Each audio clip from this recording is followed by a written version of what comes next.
Salam əziz izləyicilər, Medlogos efirimizin daha bir buraxılışındayıq. Studiyamızın qonağı Aytən Mircavadova, tanınmış nevroloq və EEG mütəxəssisi, hansı ki, pasientlərin sevimlisidir və dəfələrlə Aytən xanımdan çox maraqlı bir canlılarımız və ya çıxışlarımız olub, müzakirələrimiz olub. Əminəm ki, Aytən xanım bugün də çox maraqlı keçəcək. Xoş gəlmisiniz. Xoş gördük. Təşəkkür edirəm dəvətiniz üçün. Necəsiniz? Çox sağ olun, siz necəsiniz? Çox sağ olun. Yaxşı, bugün sizlə bərabər efirdə olmaq mənə də çox xoşdur. Çünki sizə verəcəyimiz dəyərli suallarımız var. Hansı ki, həm pasientlərə, həm valideynlərə və eyni zamanda da mütəxəssislərin özlərinə də çox maraqlıdır. Mənim üçün çox maraqlıdır. Nevrologiyanın əsasən EEG istiqamətində və hansı ki, ensefaloqramma, belə desək, müayinələr istiqamətində daha geniş fəaliyyət sahəsindən məşğulsuz. Bu sahədə düşünürəm ki, ölkəmizdə yeniliklər də çoxdur. Valideynlərin və pasientlərin bilmədikləri də çoxdur. Ümumiyyətlə, bu sahəyə marağınız məhz nə ilə bağlıdır? Həkim olmaq arzum mənim həkim ailəsində böyüdüyüm üçün bu qədər uşaq yaşlarından var və ümumiyyətlə uşaq nevrologiyası da elə bir sahədir ki, burada kiçik bir toxunuşla, müdaxilə ilə uşaqların həyatında, onların inkişafında dəyişikliyi izləyə bilirsən və məhz mənim bu sahəyə olan marağım da bunun şahidi olmaqdır. Bugünkü gündə hər hansı bir uşağın danışmaması, sabahki düzgün terapiya fonunda uşağın inkişafındakı irəliləyişlər bu bir motivasiyadır mənim üçün. Uşaqlar fərqlidir, fərdidir və diaqnostikada sanki bir dedektiv işidir. Çətinlik və nəticənin gözəlliyi mənim üçün böyük bir motivasiyadır. Təbii ki, çox razıyam sizlə. Bəs EEG müayinə nədir və EEG müayinəyə uşaq ümumiyyətlə necə hazırlanmalıdır? Valideynlər necə gəlməlidir? Hansı qaydalara riayət etməlidirlər? İlk öncə elektroensefaloqrafiya haqqında qısa bir məlumat verim. Çünki EEG dedikdə beynin dalğa şəklində beynin funksional fəaliyyəti nəzərdə tutulur. Yəni müayinə üsuludur burada. Ağrısız, şüasız, yəni bəzən valideynlərin ən çox qorxulu yeridir ki, burada şüa var. Xeyr, istənilən yaş həddində biz onu müayinə metodu kimi seçə bilirik. EEG nə zaman müraciət edirik? Epilepsiya ən çox qıcolmalar uşaqlarda rast gəlinir. Qıcolmalar, epilepsiyanın diaqnostikası, izlənməsi, hətta dərman kəsimində belə biz bu müayinə metoduna müraciət edirik. Bundan əlavə beyin iltihabı xəstəlikləridir. Travmadan sonraki beynin fəaliyyətinin izlənməsində başqa yuxudakı qeyri-adi hərəkətlərdə biz EEG müayinəsini üst tuturuq. Nə gözəl doktor, çox geniş izah elədiniz, təşəkkür edirəm. Və belə bir sual vermək istəyirəm təbii ki sizə. Nə zaman EEG müayinəsi mütləqdir? Yəni bir uşaq üçün və ya bir böyük üçün? Əgər şuurda dəyişikliklər varsa, qıcolmalar varsa, yəni bu hallar, çünki bəzən valideyn gəlir, donmaq deyir, sanki uşağım donur. Yəni ani olaraq bir neçə saniyə içərisində donur. Yəni bunlar əslində qırmızı bayraq sayılır. Bundan başqa huşun ani olaraq dəyişməsi və yaxud da danışığın itirilməsi, yəni bunlarda belə istifadə olunur birbaşa olaraq. Bəzən elə olurmu doktor? Məsələn, əslində bu pasient üçün EEG müayinəsi heç məsləhət deyildi, amma olunubdur. Belə bir hallar da olur. Çox rast gəlirik, amma şüasız bir müayinə üsulu olduğuna görə yəni təhlükəli deyil. Ekstra mənfi bir təsiri təbii ki yoxdur. Bəs ümumiyyətlə EEG müayinənin yaş həddi varmı? Xeyr, istənilən yaşda, yəni yarımçıq doğulmuş körpələrdən tutmuş, yəni böyüklər belə biz yəni bu müayinəyə müraciət edib biz baxırıq. Doktor, mənim ümumiyyətlə özümə də çox maraqlıdır. Autizm spektr pozuntusunda necə? EEG müayinəsinə ehtiyac varmı və bu müayinəni etdikdə bizə hansı məlumatlar verə bilir? Çox maraqlı bir sualdır Ayda xanım, təşəkkür edirəm. Çünki ən çox təcrübəmdə rast gəldiyim suallardan biridir və təcrübə olaraq da mən bunu görürəm həmən hər gün. Autistik spektr pozuntusu və yaxud da autizm diaqnozu qoyulan bir uşaqda EEG-də dəyişikliklər ola bilir. Amma biz klinikaya çox önəm veririk. Əgər klinik olaraq uşaqda qıcolma yoxdursa, biz əlbəttə ki, onu qıcolma əleyhinə dərmanlarla müalicə etmirik. Amma Bəzən o dalğaların hiperaktivliyin çoxluğu nitq və davranış problemlərinə, yəni səbəb ola bilər. O baxımdan autism spektr pozuntusu olan uşaqlarda EEG-nin əhəmiyyəti vurğulanmalıdır. Çox önəmlidir. Bir də yuxu halında və oyaq halında EEG müayinələri var. Adətən yuxu halında EEG müayinəsindən valideynlər çox çəkinir, qaçınırlar belə desək. Mən özüm belə yönləndirmədə əziyyət çəkirəm. Çünki daha sonra suallar verirlər və yaxud da narahat olurlar. Bax, bu sahədə nə məsləhət görərsiniz? Nə qədər güvənlidir? Məsələn, yuxu müayinələri, bu cür müayinələr.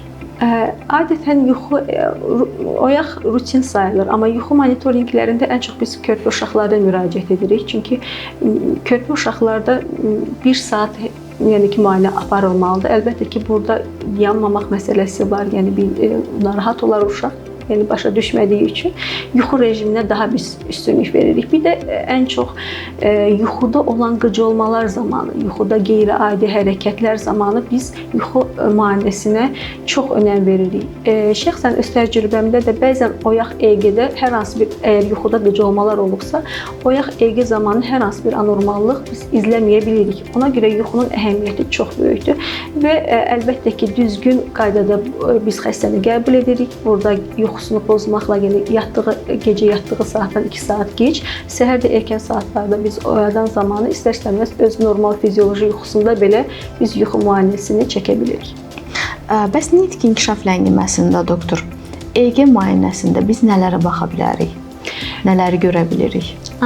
Dediyim kimi, autistik spektr pozuntusu, nitq geriliyi olan, anlama, qavrama qabiliyyəti geri olan uşaqlarda bəzən bəli, yəni ki, 20-30% hallarda biz hiperaktivlik görə bilirik. Biz dediyim kimi klinikanın çox önəmi vardır. Biz ora əgər bu uşaqlarda qıcolma varsa və yaxud da ani donmalar varsa, şuur pozğunluğu varsa və yaxud da valideynlər bəzən deyir ki, uşağım danışırdı, artıq heç bir söz, yəni kəlmə istifadə etmir. Əlbəttə ki, bu zaman EEG-nin və orada çıxan dalğaların da önəmi var. Doktor, bəs qıcolmalar, bax, bununla bağlı suallar bizə də çox tez-tez gəlir. Qıcolmalar zamanı müayinə və ya müalicə prosesində bilirik ki, EEG müayinədən çox tez-tez istifadə olunur. Qıcolmalarda hansı mərhələdə məsələn EEG-nin olunması daha vacibdir? Əlbəttə ki, bir dəfə qıcolması, məsələn, əgər febrile qıcolmadan söhbət gedirsə və yaxud da ümumi qıcolmadan söhbət gedirsə, biz febrile qıcolmalarda belə yeni müddət var, yəni onu izləyirik. Yəni 2-3 həftədən sonra onu çəkmək daha önəmlidir. Çünki dərhal əgər söhbət febrile qıcolmadan gedirsə, dərhal EEG çəkən zamanı oradakı olan dəyişikliklər yanlış müalicə ilə nəticələnə bilər. Çünki 2-3 həftə, yəni 1 aydan sonra çəkilən EEG-də tamamilə o dalğalar belə öz-özünə keçib getmə ehtimalı var. Və hətta biz febrile qıcolma zamanı uşağın inkişafına baxırıq və əgər ailədə irsiyyətdə varsa və febrile qıcolma uzun müddət davam edirsə və qıcolmadan sonra uşağın vəziyyəti daha, yəni nevroloji defitsit daha uzun müddətli olursa, bu zaman EEG-ni mütləq aparmaq lazımdır. Nə gözəl doktor. Belə bir sual verin bəs sizə. Ümumiyyətlə EEG müayinəsində reabilitasiya prosesinin aparılmasından sonra müəyyən bir əldə olunmuş nailiyyətlər var və yaxud da ki, hər hansı bir irəliləmələr var. İstəyir beyin inkişafında, istəyir korteksdə, istəyir məsələn kiçik böyük motorikada, ümumi olaraq emosional sferada. Və həmin o göstəricilər EEG müayinəsində görünə bilirmi və yaxud müşahidə oluna bilirmi? Bugün EEG müayinəsində bəzən çox belə deyək, şişirdilmiş diaqnozlar belə yazılır, amma elə deyil. Yəni bu beynin dalğa şəklində, beynin funksional fəaliyyətini biz orada izləyə bilirik. Bəzən MRT ilə müqayisə etməmi istəyirlər. MRT və EEG müayinə üsulları tamamilə fərqlidir. Düzdür, EEG-də hər hansı bir anormallıq, hər hansı bir fon fəaliyyətində ləngimə görərsək, biz MRT müayinəsinə müraciət edirik və əlbəttə ki, EEG-də də qıcolmaya aid olan protokol üzrə biz orada yəni gördüklərimizi dalğa şəklində əks etdirməliyik. Yəni burada hipoksiya var, burada yəni başqa diaqnozlar yəni sadalanmamalıdır. Tamam doktor. Bəs qırmızı bayraq ümumiyyətlə simptomları bunlar hansılardır? Ümumiyyətlə valideynlər belə desək, bəlkə bunları heç vaxt eşitməyiblər, bilmirlər, məlumatları yoxdur. Necə fərqləndirməlidirlər, nəyə fikir verməlidirlər? Məsələn, nələr bura aiddir? Gəlin uşaqlardan elə başlayaq, körpələrdən. Huşun ani olaraq dəyişməsi, uşaq danışırdı, artıq nitqini itirib, göz təması qurmur, çağıranda adına reaksiya vermir və yaxud da məktəb yaşı uşaqlarda baş ağrıları, qusma, qaytarma ilə müşahidə olunan kəskin baş ağrıları zamanı halın dediyim kimi pisləşməsi, qıc olmalar, donmalar, bəzən xəstə müraciət edir, biz EEG çəkirik, deyirəm qıc olmaları olurmu? Deyir, yox. Amma sual verəndə, yəni geniş anamnez toplayanda bəlli olur ki, səhər tezdən duranda əlində əşyaları, yəni sıçrayışlar olur əlində. Əslində bunun özü də bir tutma, qıc olmanın, yəni tutma sayılır. O baxımdan bunlar qırmızı bayraq sayılır bəli. Doktor, ümumiyyətlə müasir dövrümüzdə planşet, telefon, televizor kontaktının uşaqlara çox ciddi mənfi təsirləri var. Hansı ki, biz boşalğanların davranışında da, nitqində də, inkişafında da görə bilirik. Ümumiyyətlə, bu tip müayinələr, bu cür innovativ vasitələrin verdiyi mənfi təsirləri, zərərləri necə nümayişləşdirə bilirmi? Çox da aktualdır bu yeni mövzu. Çünki bilirsiniz, TV ekranı qarşısında böyüyən uşağın beyni ilə kitab oxuyan bir uşağın beyni arasında çox fərq var. Biri sadəcə izləyir, digəri hiss edir, duyur, qərar verir. Və TV qarşısında olan uşaqda aqressivlik, səbirsizlik, yəni bir işi axıra görə bilməmə, yəni hövsələsizlik daha çox görürük biz bunu. Çünki uşaq ancaq səsə, əşyalara, rəngə fokuslanır. Bəzən valideynlər o qədər, yəni bu aqressivlik məsələsi ön plana çıxır ki, valideynlər çox narahat olurlar və nevroloqa, həkimə müraciət edirlər. Halbuki bu ekran yorğunluğudur. Mənim burada valideynlərə tövsiyəm odur ki, uşaqlarımızın beyninə ekran deyil də həyat şəkilləndirsin. Aha, doktor, yəni bu elektroensefaloqramma müayinəsində o verilmiş zərəri dalğalarda görmək mümkündür. Burada xeyr, yəni EEG-də biz yəni bunu TV ekran qarşısında qoyulan uşaqlar nə fokuslanır. Ancaq dediyim kimi həmişə valideynlərə izah etməyə çalışıram ki, uşağın telefondakı sürət uşağın düşüncəsinin sürəti ilə üst-üstə düşə bilmir. Uşaq sadəcə izləyir, fokuslanır və EEG-də əlbəttə ki, belə bir dəyişikliklər göstərə bilməz. Sadəcə klinikada artıq biz görürük ki, uşaqda qavrama, yəni danışan uşaq artıq nitqində gerilir. Daha çox görsəl müşahidə edir. Görsəl müşahidə edir. Yəni burada koqnitiv funksiyalar gerilir. Yəni uşaqda tənbəllik, gözünlə bağlı problemlər yaranır. Yəni klinika olaraq biz onu görə bilirik. Doktor, bir də belə bir sual vermək istəyirəm. İndiki müasir dövrümüzün indi hal-hazırda ana aktual problemlərindən biridir.